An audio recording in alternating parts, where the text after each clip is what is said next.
because I love kids, or I like kids, or it's just something I always thought I'd be good at. She said your answers need to have a lot more depth and breadth, is how she said it. And she said, give us some insight to more your philosophy and your mission and what you hope to do. And they're looking for those that have the mentality that every student has the capacity to learn and to do well, regardless of socioeconomic background or race, gender, all of the diversity factors that come into play. She said, we want to know that you are, you want every student to succeed regardless, have they been in trouble, do they have a record, those kinds of things. She said that was the first and foremost item that she hoped that students could convey to her. Now that was one HR person, but it's all through this book and if you've ever heard of something called structured interviews, if you get an interview outside of the job fair, which a lot of students will, a structured interview is an online interview, and a lot of the questions are based according to that theme. And so you get a rating system, and then they might call you in for a second interview if they feel that you fit that criteria and that you have some compassion and that you are willing to be all-inclusive and those kinds of things. So, you had a question? Speaking of philosophies, do you suggest we bring copies of our teaching philosophy? I don't think they'll probably ask for it, but maybe you might, if you can kind of know, you probably might know a little bit what it is. If you can just, I mean, you could, so you don't, you might be nervous, I don't know, and you might just need to glance at it. It wouldn't hurt, Okay. but they might, that could be a question that they might ask you. A lot of them do. I need to mention this social media, Facebook pages, things along those lines. Most of them will probably check your pages out if they can get it. Private. Yes. Change name. Thank you. Yes, so they said about 80% do that now, and I was just at a conference last Friday, and the Ohio Board of Education, there was a speaker, so I was writing profusely all the things and in the sessions, and that was one thing that they do, whether it's, whether you, I think it's awful that someone would do that and make a judgment on that, because it's kind of, but that's me. It's not, to make a career decision on somebody just because maybe they have a picture at a frat house. I don't know. I think that's horrible, but they do it and make judgments. So I would just be careful of that. You probably already knew that, but just to reiterate how big that is. Let me give you some common interview questions, just a few to go over. These are some of the things that you could expect to be asked. What instructional strategies have you found to be most effective? If confronted by an angry parent or colleague on an issue, how would you best respond to them? How would your students know you genuinely care about them and their progress? What is your classroom management plan and style? Describe the toughest discipline situation you've encountered and how you handled it. What specific strategies would you use to assist students who are struggling in reading and mathematics?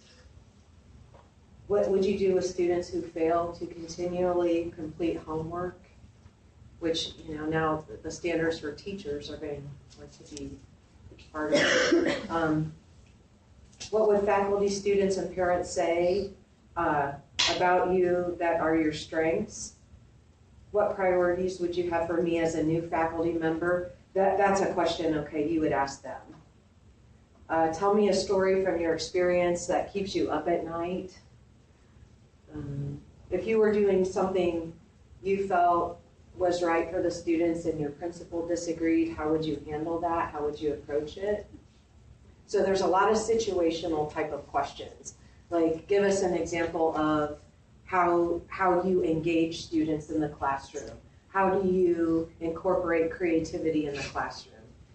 Things along those lines where you have to give them actual examples instead of just those traditional questions like, tell me about yourself, or what are your hobbies? You know, it's going to be more about the classroom experience that you've had it from methods and student teaching. So that gives you an idea of the types of questioning. What about dressing for the day? No stilettos. And I say that because the females look so painful. It looks so painful. You know, it's just not the right venue. You want to be comfortable, but yet professional, yet stylish, all those things. I would definitely a suit if you have it.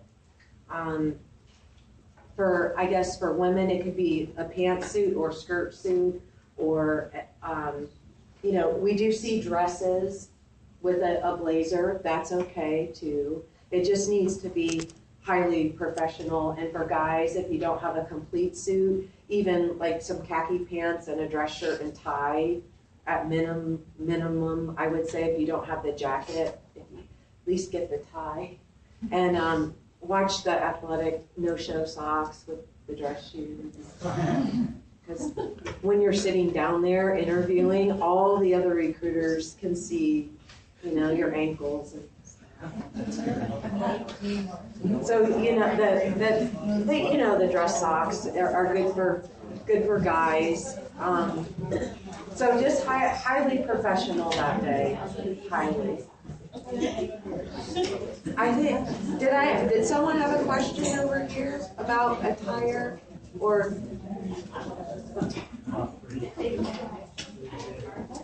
If you have, I don't know if any of you fall in this category, but if you have any, I guess, piercings other than just one earring in each ear, I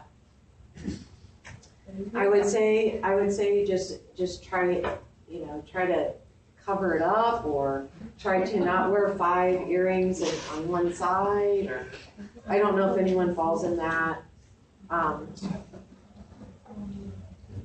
I'm not sure.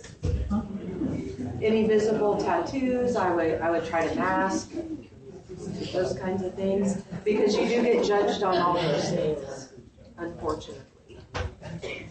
Now, if you're going to be an art teacher, that might go along, but questions about attire that day. We have seen students that have brought like Hello Kitty backpacks and book bags and things like that. I would say not to do that. Even if you're early childhood, if you were to be early childhood, it might. Yes. Is there anything you suggest you bring, like, other than art stuff? I mean, is there anything? I really, if you bring your resumes and if you want to bring your references, those are the main things, really. I wouldn't stress out about anything else other than that, unless you have some type of website or online portfolio that you would like them to see, that you could hand them a little card or something very easily, just because of the time that we're dealing with, and they're trying to get out. You know, they don't want to spend a lot of their time on other things outside of what they want to ask. Should we have our references on the event?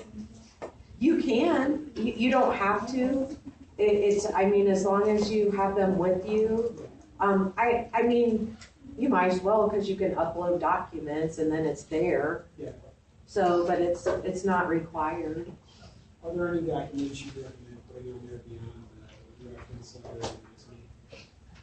resume? Technically, WorkNet's mainly for just resume, cover letter. You don't need cover letters at a job fair. That's a venue you wouldn't need a cut, so don't worry about any cover letter. and references. Those are about the main items that really WorkNet is for. So I would. If some of your experiences, like summer camps or things like that, are at like a religious organization, do you think you should just try to word it like nonprofit or something like that, or is it okay to write? I would, and because of that judgment piece, we get that question a lot, such as if someone, let's say someone worked on Obama's campaign, and the person reading the resume is, Republican. They might automatically, make all these assumptions about you, and you might not even get an interview. And I hate to say that, I guess it comes down to the person that you are and your value system. If you're like, well, I wouldn't want to work for that school then, or that operation, if they would judge me on that, then I'd say go ahead and include that information. But I will tell you that sometimes people do get judged on that, just like affiliations with groups on campus like Vision and the LGBT types of organizations, things like that. Someone could,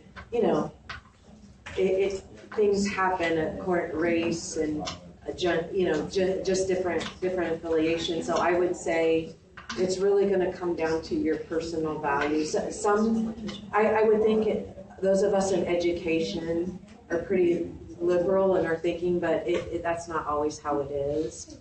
Or everyone deserves a fair. They don't need to be judged, but it does happen. So I would say if you could word it as a non-denomination, I Just like guess so. nonprofit or something like that. Sure. I hate to even say that.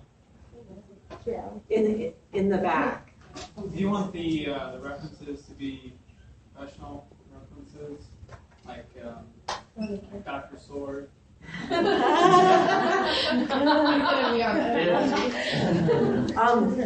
Great question.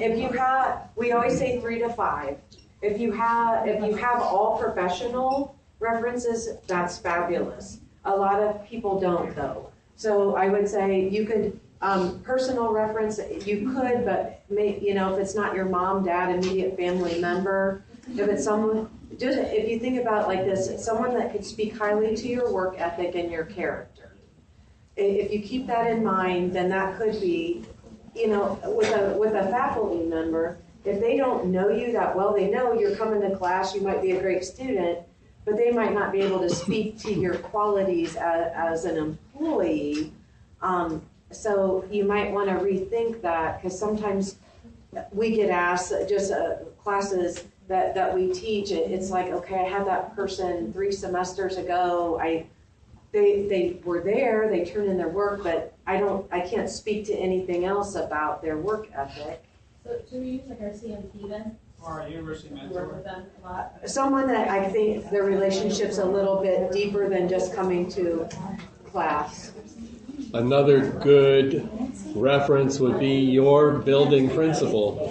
If you can get your principal to watch you, and I've heard from principals that they value the opinion of other principals highly because they know what are looked at. So CMT, building principal. Very good. Maybe you worked somewhere for summers, for several summers as an employee.